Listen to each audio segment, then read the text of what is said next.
Assalamualaikum warahmatullahi wabarakatuh. Alhamdulillahirabbil alamin.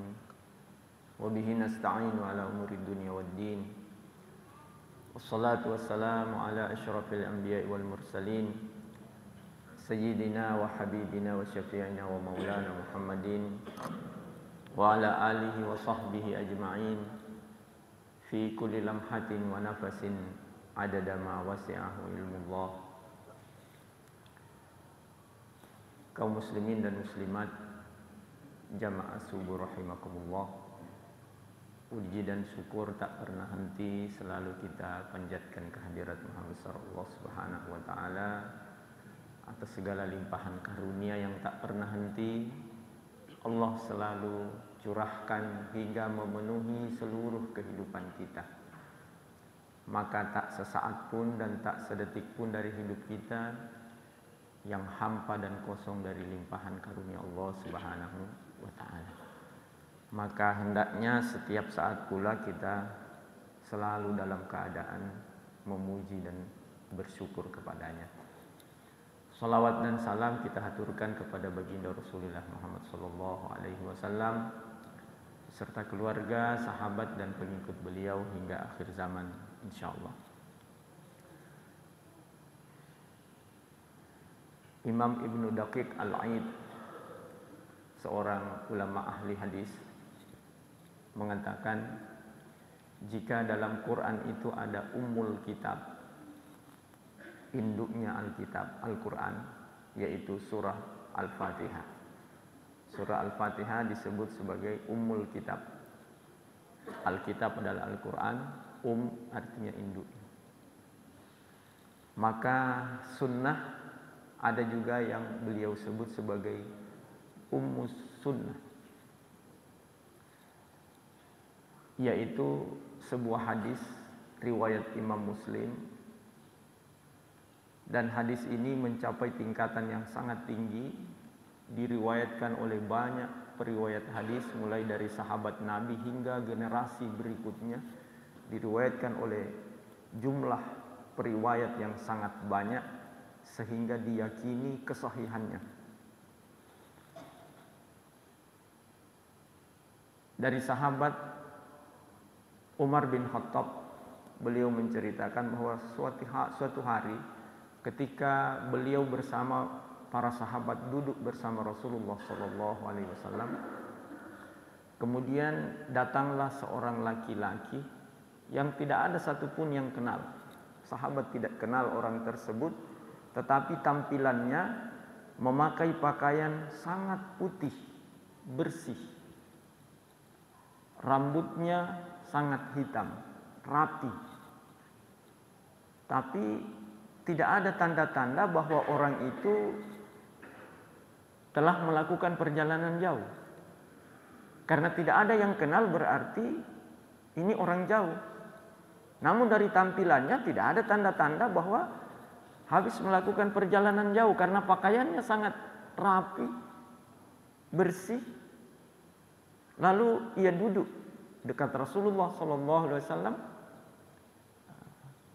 lututnya dipertemukan dengan lututnya Nabi, kemudian ia letakkan kedua telapak tangannya di atas paha Nabi.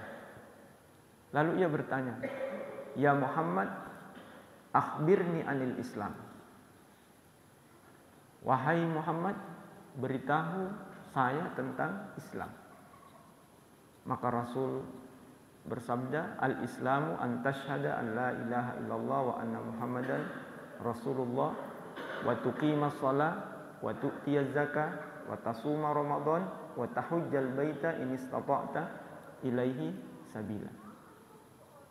Rasul jelaskan bahwa Islam itu ya seperti yang kita kenal, yang termaktub dalam rukun Islam yang semua kita hafal mulai dari anak-anak, yaitu bersyahadat bahwa tiada Tuhan selain Allah, bahwa Muhammad adalah utusan Allah, kemudian mendirikan sholat, menunaikan zakat, berpuasa pada bulan Ramadan, dan engkau berhaji ke Baitullah jika mampu. Maka orang yang bertanya itu mengatakan, sodakta, benar jawabannya. Maka sahabat heran, kata Umar bin Khattab, fa'ajibna lahu yas'aluhu wa yusaddiquhu. Kami heran sama orang ini. Dia bertanya, setelah dijawab dia membenarkan. Biasanya kan kalau orang bertanya karena tidak tahu, tapi dia membenarkan jawaban, berarti dia sudah tahu jawabannya. Lalu dia bertanya lagi, fa'akhbirni anil iman, beritahu saya tentang iman. Maka Rasul bersabda, al-imanu an tu'mina billahi wa malaikatihi wa kutubihi wa rusulihi wal yaumil akhir wa tu'mina bil qadari khairihi wa syarrihi. Iman adalah engkau beriman kepada Allah, malaikatnya, rasul-rasulnya, kitab-kitabnya, dan hari akhir, hari kiamat, dan engkau beriman tentang takdir baik dan buruk. Setelah Rasul menjawab, ia katakan, sodaqta, engkau benar. Sahabat heran. Orang bertanya, lalu setelah dijawab dia benarkan. Lalu ia bertanya lagi, fa'akhbirni anil ihsan, beritahu saya tentang ihsan. Maka Rasul menjawab, al-ihsan an ta'budallaha ka'annaka tarahu fa in lam takun tarahu fa innahu yaraka. Ihsan itu adalah engkau beribadah kepada Allah, menyembah Allah, mengabdi kepada Allah, ka'annaka, seolah-olah engkau tarahu, seolah-olah engkau melihat Allah. Jadi beribadahlah kepada Allah seolah-olah engkau bisa melihatnya. Fa illam takun tarahu, dan jika engkau tidak bisa melihatnya, melihat Allah, fa innahu yaraka, maka yakinlah bahwa dia Allah Maha melihat. Allah yang melihat engkau. Artinya kalau kita tidak bisa melihat Allah, maka yakinilah bahwa Allah Maha melihat kita, mengawasi kita dalam beribadah dan mengabdi kepada Allah Subhanahu wa taala. Orang ini pun mengatakan sodaqta. Setelah beberapa lama kemudian, kita singkat saja hadis ini.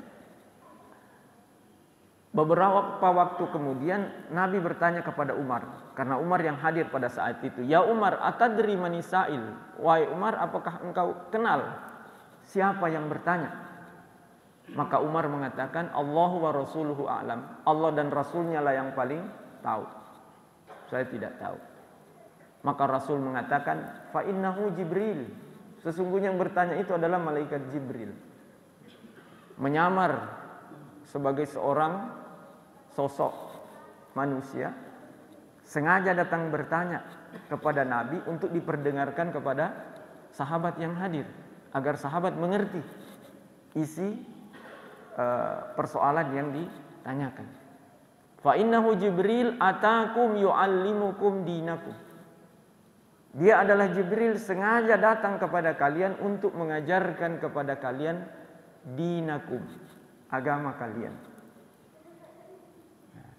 Ada 3 poin penting yang ditanyakan oleh malaikat Jibril kepada Nabi, dan Nabi jelaskan, yaitu tentang Islam, iman, dan ihsan. Dan Nabi menyebutnya sebagai dinakum. Itu adalah agama kalian yang datang diajarkan oleh Jibril kepada kalian. Makanya saya memilih tema ini sebagai 3 pilar agama, karena Nabi yang menyebutnya sebagai dinakum. 3 poin yang ditanyakan oleh malaikat Jibril ini. Kalau kita memahami dengan baik 3 pilar ini, insya Allah paling tidak kegaduhan dalam kehidupan kita, baik di dunia maya maupun di dunia nyata, insya Allah bisa mereda. Ulama menyimpulkan 3 poin ini. Yang pertama adalah tentang Islam, ada 5 rukunnya. Kemudian yang kedua iman, ada 6 rukunnya. Dan yang ketiga adalah ihsan, ada 2. untuk memahami Islam yang 5 rukunnya itu, tentu kita semua sepakat bahwa sumber ajaran Islam adalah Al-Quran dan Sunnah. Semua sepakat, tidak ada yang berbeda tentang itu. Dan kita semua orang Islam pasti merujuk kepada Al-Quran dan Sunnah. Kalau orang tidak merujuk kepada Quran dan Sunnah, berarti dia bukan orang Islam. Kita semua sudah sepakat, tidak ada perbedaan. Kita sepakat bahwa Quran dan Sunnah adalah sumber agama kita. Ya. Lalu untuk memahami yang 5 rukun Islam ini yang bersumber dari Al-Quran dan Sunnah, ulama mengkajinya, lalu lahirlah sebuah ilmu yang dikenal dengan ilmu fikih. Kalau kita mau belajar tentang yang 5 rukun Islam itu, kita cari buku apa? Kita cari buku fikih. Di sana ada penjelasan tentang semua rukun Islam ini. Kita mau berangkat haji misalnya, mau tahu bagaimana tata cara pelaksanaan haji, insya Allah ya, beberapa waktu yang akan datang akan berangkat saudara-saudara kita yang namanya keluar sebagai daftar tunggu calon jemaah haji. Kalau ingin mempelajari, membekali diri tentang ilmu bagaimana melaksanakan ibadah haji, pasti yang kita cari buku fikih. Dia tidak buka Al-Quran, bukan Sunnah, karena di dalam buku fikih, dalam ilmu fikih itu sudah dirapikan oleh ulama, sudah disusun secara sistematis tentang bagaimana kita mengamalkan 5 rukun Islam ini. Sholat tak, kita belajar sholat. Bagaimana puasa, bagaimana zakat, bagaimana haji, itu ada dalam fikih. Sehingga kita mudah untuk memahaminya. Kalau kita misalnya, saya langsung kepada Al-Quran saja kalau mau belajar sholat, silakan buka dalam Al-Quran. Kalau kita temukan 2 rakaat itu sholat subuh, yang ada kita temukan dalam hadis, ya. Ada dalam hadis. Kita cari rukun-rukun sholat. Kalau kita pelajari rukun sholat yang 13 misalnya, di mana kita temukan? Tidak ada itu disebut satu persatu di dalam Al-Quran. Bahkan hadis pun tidak merinci secara sistematis. Ulama yang memahami Quran dan hadis, lalu mereka simpulkan bahwa ada 13 rukun sholat misalnya. Dan begitulah seterusnya, rincian-rincian. Apalagi masalah-masalah teknis dalam pelaksanaan rukun Islam, ulama telah merincinya dengan begitu rapi, menjelaskan di dalam kitab-kitab fikih. Kalau ada yang mengatakan, kita langsung saja kepada Quran dan hadis, Ustaz. Kenapa harus pakai fikih? Fikih itu kan produk ulama. Apa itu fikih? Ilmu fikih adalah al-ilmu bil ahkami asy-syar'iyyah al-amaliyah al-muktasab min adillatih at-tafsiliyah. Fikih adalah hukum syar'i, hukum agama, ilmu tentang hukum agama Islam yang berkaitan dengan amal perbuatan mukallaf. Mukallaf adalah orang yang sudah dibebani untuk melaksanakan hukum Islam, yang dewasa dan berakal. Jadi ilmu tentang hukum agama yang berkaitan dengan masalah-masalah praktis yang diamalkan oleh seorang muslim dalam kehidupannya sehari-hari. Al-muktasab min adillatiha tafsiliyah. Yang ilmu fikih ini diperoleh dari sumbernya adalah al-adillah at-tafsiliyah, adalah dalil-dalil yang rinci di dalam Al-Quran dan Sunnah. Dalil rinci itu adalah dalil yang khusus membahas satu masalah secara rinci. Sumbernya apa? Al-Quran dan Sunnah. Jadi kalau ada yang mengatakan tinggalkan fikih kembali ke Quran dan Sunnah, fikih itu adalah ilmu yang bersumber dari Al-Quran dan Sunnah. Kalau ada yang bilang tidak usah beli roti, kembali saja kepada terigu dan gula. Sementara kita tidak tahu mengolah terigu dan gula untuk menjadi roti. Jadi fikih itu saya selalu, kebetulan saya guru fikih, saya ajarkan kepada anak-anak bahwa fikih itu seperti produk, seperti roti yang sudah jadi. Kita tidak tahu bikin roti, ya sudah, kita beli roti yang sudah jadi, tinggal pilih merek apa. Mudah. Daripada kita kembali ke bahan bakunya gula, terigu dan lain-lain. Sama, fikih itu bahan bakunya adalah Al-Quran dan hadis, ayat dan hadis Nabi yang telah diolah oleh ulama menjadi satu ilmu tentang hukum Islam yang membahas tentang rukun Islam yang 5 tadi, sehingga memudahkan orang yang tidak tahu mengkaji Al-Quran, tinggal terima hasilnya saja, hasil pemahaman terhadap Al-Quran dan hadis. Jadi kalau ada yang bilang tinggalkan fikih kembali ke Quran dan hadis, berarti dia tidak paham apa itu fikih. Dia aja orang kembali ke, sama seperti tinggalkan roti kembali ke terigu dan gula.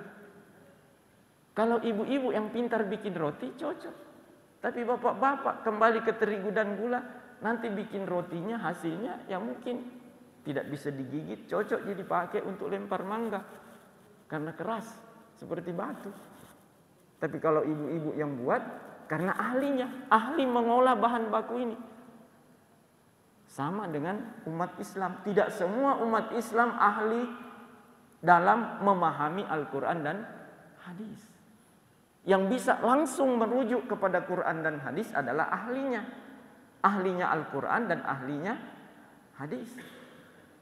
Sehingga merekalah yang bisa melahirkan hukum-hukum yang dikandung oleh Al-Quran dan hadis.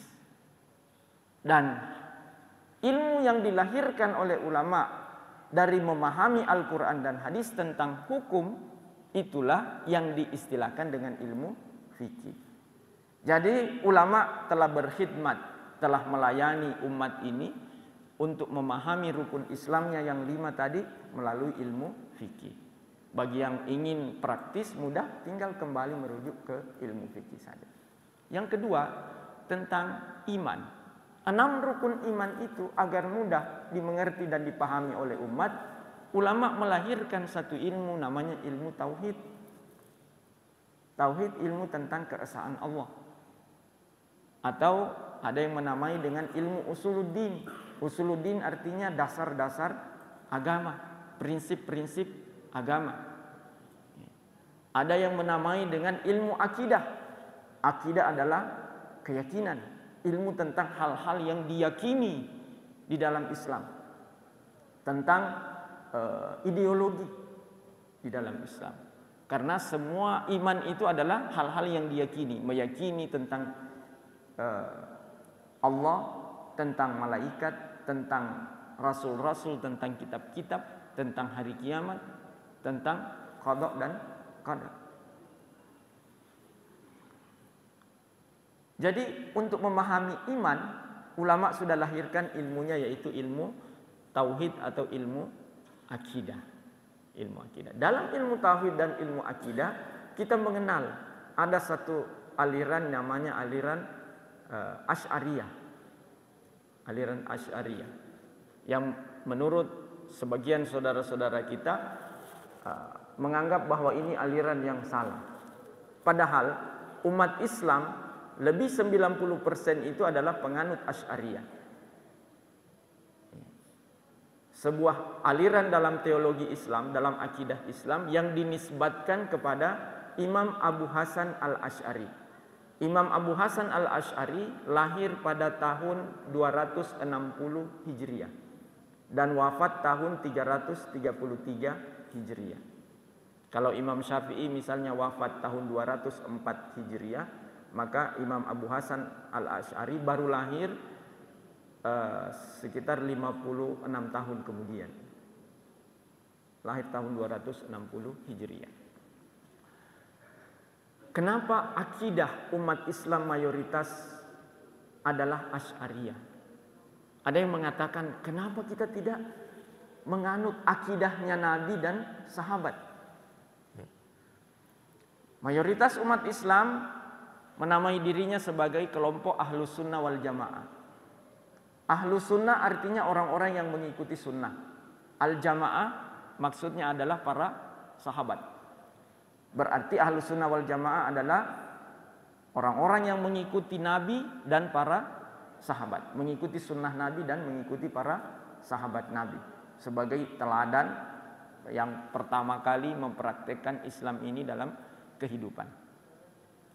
Akidah Ahlus Sunnah wal Jamaah atau yang akidahnya Nabi dan para sahabat ketika pada masanya Abu Hasan al-Asy'ari sekitar abad ke-3 Hijriah dan masuk abad ke-4 Hijriah, terjadi distorsi, terjadi penyimpangan, penyelewengan oleh kelompok-kelompok yang tidak bertanggung jawab.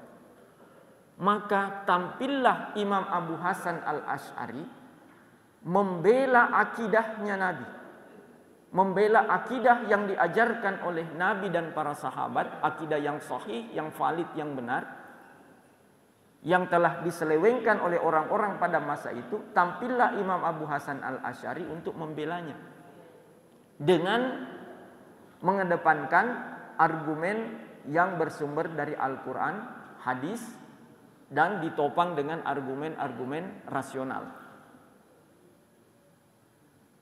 Maka akidah yang diajarkan oleh Nabi dan para sahabat yang diselewengkan tadi, alhamdulillah mendapat pembelaan dan justru ada dalil-dalilnya yang secara sistematis bisa kita temukan, dikemukakan oleh Imam Abu Hasan al-Asy'ari, sehingga akidah tersebut untuk mudahnya orang menamainya sebagai akidah Asy'ariyah. Kalau orang mengatakan kenapa bukan akidahnya Nabi dan para sahabat, itu nih akidahnya Nabi dan para sahabat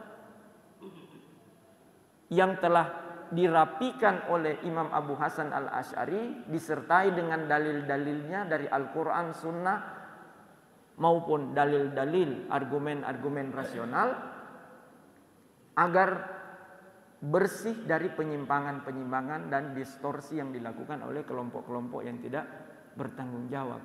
Maka umat pada saat itu menghargai jasa Abu Hasan al-Asy'ari, maka mereka menamai akidah itu sebagai akidah Asy'ariyah, yang sesungguhnya isinya adalah akidah yang diajarkan oleh Nabi dan para sahabat. Kemudian yang ketiga, tentang ihsan. Anta'budallaha ka'annaka tarahu fa illam takun tarahu fa innahu yaraka. Engkau beribadah mengabdi kepada Allah seolah-olah engkau melihatnya. Dan jika engkau merasa tidak bisa melihatnya, maka yakinlah bahwa Allah pasti melihatmu. Agar supaya kita mengabdi, kita beribadah dengan sepenuh hati, dengan sungguh-sungguh. Kalau ada atasan tak yang mengawasi kita, kita tahu atasan tak ada di depan tak atau di samping tak, di belakang tak, atau mengawasi melalui CCTV, pasti kerja tak akan kita lakukan sebagus mungkin. Ya kira-kira ihsan seperti itu. Ihsan ingin mengajarkan agar kita merasa minimal selalu diawasi oleh Allah, sehingga kita memperbagus ibadah tak, pengabdian tak kepada Allah Subhanahu wa taala. Kalau seorang atasan mengawasi kita di depan tak, di belakang, di samping atau lewat CCTV, dia hanya bisa melihat zahir tak, yang tampak, tapi isi hati tak dia tidak bisa tahu. Tapi Allah yang zahir, yang tampak maupun yang tidak tampak, yang kita sembunyikan di dalam hati, Allah tahu. Allah tahu. Sehingga dengan kesadaran itu kita akan mengabdi kepada Allah dengan sebenar-benarnya, setulus-tulusnya dan sebagus-bagusnya. Inilah yang diinginkan melalui ihsan. Bagaimana kita mempelajari ihsan? Ulama lahirkan sebuah ilmu yang dikenal dengan ilmu tasawuf. Ilmu tasawuf. Jadi isinya ilmu tasawuf adalah bagaimana mengamalkan ihsan. Bagaimana kita beribadah kepada Allah dalam seluruh totalitas kehidupan kita ini, mulai dari sholat ta, puasa ta, zakat ta, haji ta, interaksi sosial ta, kita berdagang, kita bekerja dimanapun selama kita hidup, semua aktivitas kita itu kita laksanakan dengan setulus-tulusnya hanya untuk Allah Subhanahu wa taala, semata-mata sebagai pengabdian kepada Allah Subhanahu wa taala. Tidak ada rasa sombong, tidak ada rasa bahwa kita lebih soleh dari orang lain. Tidak ada. Tidak ada rasa riya, pamer ketika ibadah, tidak ada. Itu yang diajarkan dalam ilmu tasawuf. Jadi kalau ada yang menolak ilmu tasawuf, berarti sebenarnya dia tidak kenal apa itu ilmu tasawuf. Yang isinya adalah mengajarkan kita bagaimana iman dan Islam kita itu punya kualitas. Islam tadi, sholat, puasa, zakat, haji, agar punya kualitas. Tidak sekedar berdiri rukuk dan sujud, tetapi merasakan bahwa kita sedang berdiri di hadapan Allah, rukuk dan sujud di hadapan Allah. Bahwa ketika kita berhaji tidak hanya sekedar keliling-keliling Ka'bah, mondar-mandir Safa dan Marwah, melempar batu ke jamarat dan seterusnya, yang hasilnya setelah tawaf capek, sa'i keringatan, lelah dan seterusnya, berdesak-desakan ketika melontar, nanti kesimpulannya capek tapi seru, ingin lagi berangkat. Tetapi bagaimana itu punya kualitas? Kita sadari bahwa ini adalah bentuk pengabdian kepada Allah. Kita tidak pamer misalnya songkok haji ketika pulang dari tanah suci, tetapi kita tahu bahwa haji yang kita kerjakan itu adalah menyempurnakan rukun Islam yang hanya untuk Allah Subhanahu wa taala. Bagaimana supaya hati tak ketika beramal tulus kepada Allah, itulah yang diajarkan dalam ilmu tasawuf. Dilatih kita di bawah bimbingan oleh seorang guru yang namanya mursyid. Maka mereka yang berlatih di bawah bimbingan ini, mereka menamai diri sebagai penempuh jalan menuju Allah Subhanahu wa taala.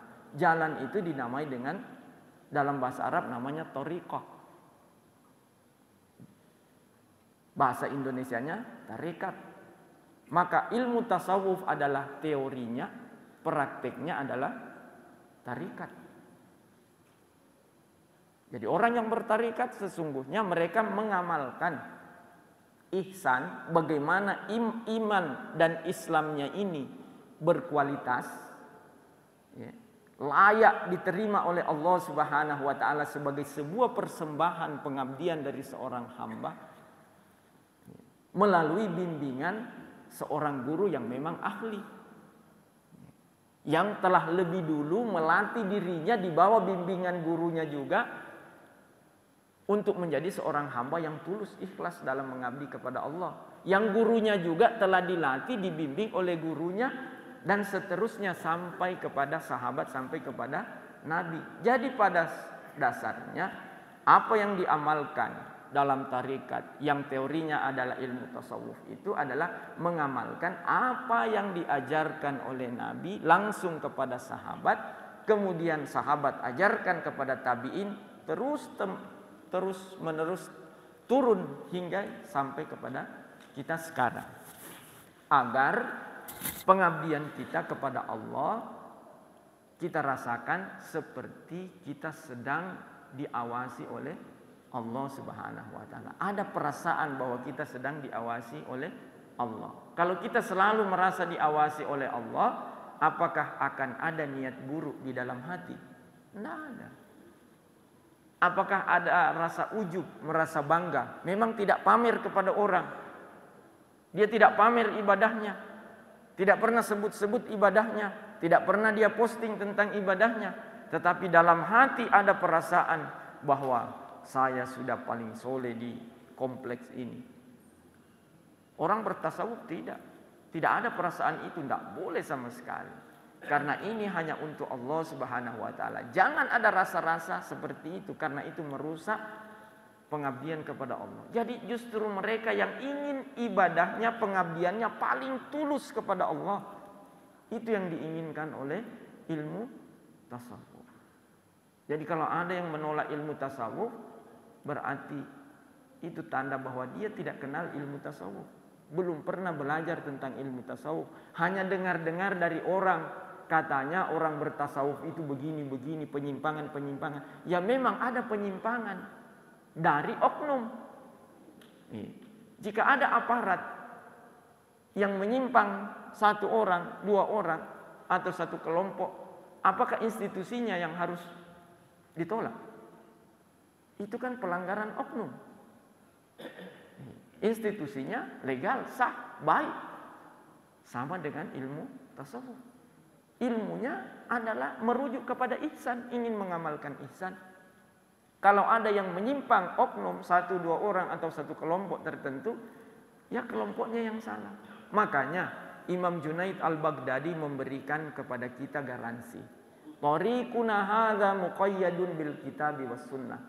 Jalan kami ini, thariq kami ini, tarikat kami ini diikat, dipagari oleh Al-Quran dan Sunnah. Siapapun yang mengamalkannya bertentangan dengan Al-Quran dan Sunnah, ya tolak. Itu saja. Karena kita semua ini, makanya di awal tadi saya tegaskan, kita semua sudah sepakat. Rujukan kita orang Islam adalah Al-Quran dan Sunnah.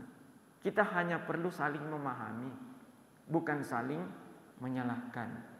Makanya Imam Al-Ghazali mengatakan, seandainya orang-orang yang tidak mengerti itu menahan diri, diam, maka banyak masalah-masalah atau polemik-polemik yang akan selesai. Tapi karena orang-orang tidak mengerti masalah, ikut juga bicara, akhirnya jadilah polemik bahkan meluas kemana-mana. Mudah-mudahan ceramah singkat ini atau mungkin dianggap kepanjangan bisa bermanfaat untuk kita semua. Jika ada yang seperti tadi disampaikan oleh MC, ada sesi tanya jawab interaktif, saya persilakan.